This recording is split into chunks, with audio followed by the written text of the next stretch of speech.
दूसरा सवाल ये है कि टैक्स को लेकर क्या जो है चीजें हैं कि क्रिप्टो किस तरीके से लीगल टैक्स के अंदर आता है, तो क्या हमें टैक्स भरना चाहिए?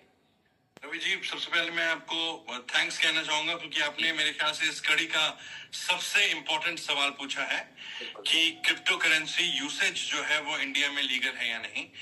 मैं आपको पता नहीं, आपने अभी बाली का सेमिनार हमारा अटेंड किया था नहीं क्या, जो हमने एक स्पेसिफिक सेमिनार लिया है ऑलमोस्ट आधे घंटे का on the usage of legality and usage of crypto currency and usage legality of crypto currency in India. और मैं बताऊं एक्चुअली होता क्या है कि जब एक रूल्स या रेगुलेशन फ्रेम होती है ना और उसके बीच कोई तब्दीली आती है तो लोगों को वो जो एक पहली न्यूज उनको उनके दिमाग में जहन में रहती है वही कंटिन्यू कर जाती है।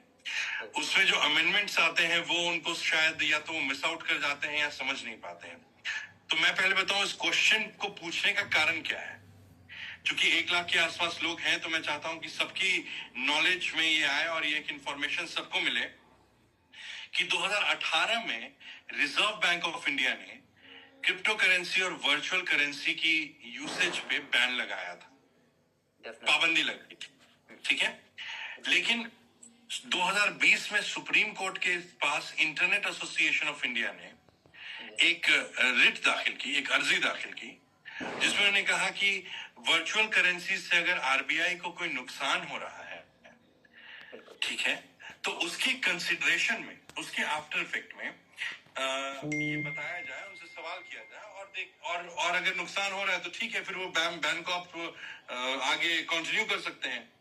सुप्रीम कोर्ट ने एट लेंथ इस केस को सुना और उसके बाद उन्होंने आरबीआई से बहुत इत्तेफाक के साथ ये सवाल पूछा कि क्या रिजर्व बैंक ऑफ इंडिया को वर्चुअल करेंसी के यूसेज से कोई एडवर्स इंपैक्ट हुआ है या नहीं, कोई विपरीत परिस्थिति आई है उनके सामने या नहीं।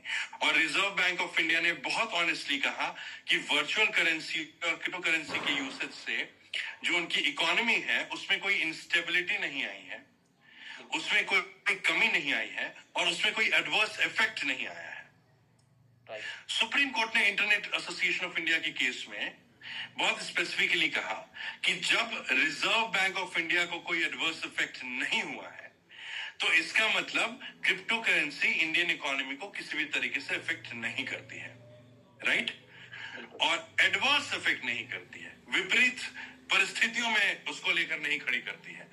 तो सुप्रीम कोर्ट ने इस बैन को कैंसिल कर दिया, क्वॉश कर दिया और 2018 के बैन को हटा दिया।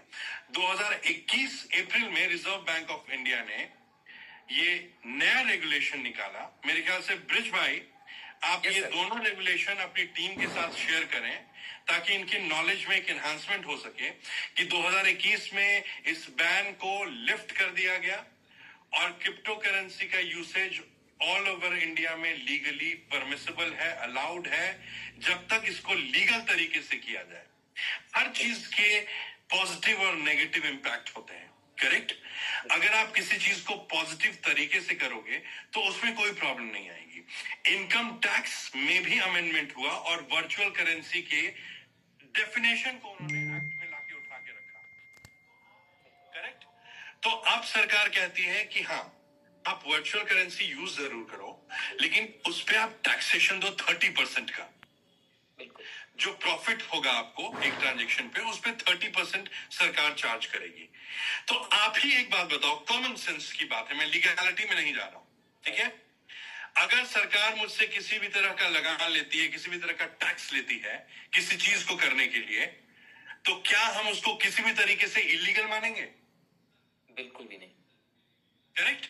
So the moment I am paying reasonable taxation as per the tax rules and regulations following the due norms and compliances of the Reserve Bank of India, then under that prevailing circumstances, in no circumstance it can be said to be an illegal activity, and henceforth cryptocurrency is very much legal to use in India, subject to the compliances, subject to the specific rules and regulations that a person has to abide by in terms of the tax regulations.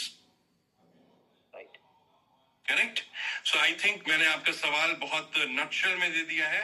बाकी मैं team को जरूर कहूंगा, मेरे ख्याल से शाहिद भाई के पास सारे वो रेगुलेशंस और जजमेंट हैं, आप प्लीज एक बार पढ़ें उसको, आपके नॉलेज इजाफा होगा और आप भी लोगों को एजुकेट करें फर्दर।